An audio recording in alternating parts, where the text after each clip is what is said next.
আজ ঐতিহাসিক ২রা আগস্ট আমাদের ১ বছর পার হচ্ছে। এই ২রা আগস্টে ঠিক ১ বছর আগে, ঠিক ৩৬৫ দিন আগে আমরা এই শহীদ মিনারে সমবেত হয়েছিলাম।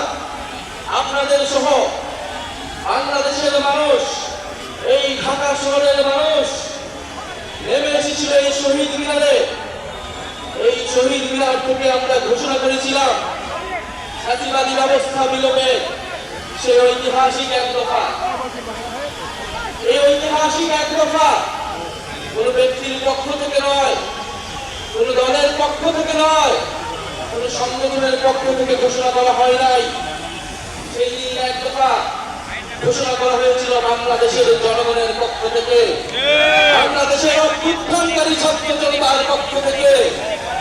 ১ দফার প্রকৃত ঘোষক হলেন বাংলাদেশের জনগণ, বাংলাদেশের অভ্যুত্থানকারী ছাত্র জনতা এবং আমাদের শহীদ ভাই ও বোনেরা। আমাদের এই ১ দফা ঘোষণার একটা ঐতিহাসিক প্রেক্ষাপট ছিল।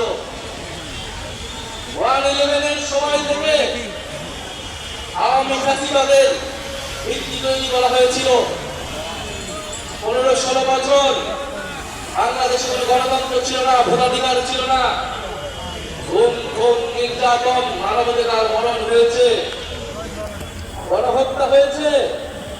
সর্বশেষ কোটা সংস্কার আন্দোলন ২০২৪-এ শিক্ষার্থীদের ন্যায্য আন্দোলনে সন্ত্রাসী ফ্যাসিস্ট পুলিশ বাহিনী নির্মমভাবে গুলি চালিয়ে আমাদের ভাই বোনদেরকে শহীদ করেছিল। আপনারা এই ইতিহাস সবই জানেন, আমি পুনরাবৃত্তি করব না। আজকে বাংলাদেশের জনগণ আর মেনে নিতে পারে নাই। বাংলাদেশের ছাত্ররা ৯ দফা ঘোষণা করেছিল, কিন্তু আমরা দেখেছি এই ৯ দফা এই ফ্যাসিস্ট সরকারের পক্ষে বাস্তবায়ন করা সম্ভব নয়, কারণ এই ফ্যাসিস্ট সরকারই খুনের দায়ে দায়ী ছিল। ফলে বাংলাদেশের জনগণ নিজে দায়িত্ব নিয়ে নিয়েছিল। দায়িত্ব নিয়ে তারা ১ দফা ঘোষণা করেছিল ফ্যাসিবাদী ব্যবস্থার বিলোপ এবং নতুন রাজনৈতিক বন্দোবস্ত।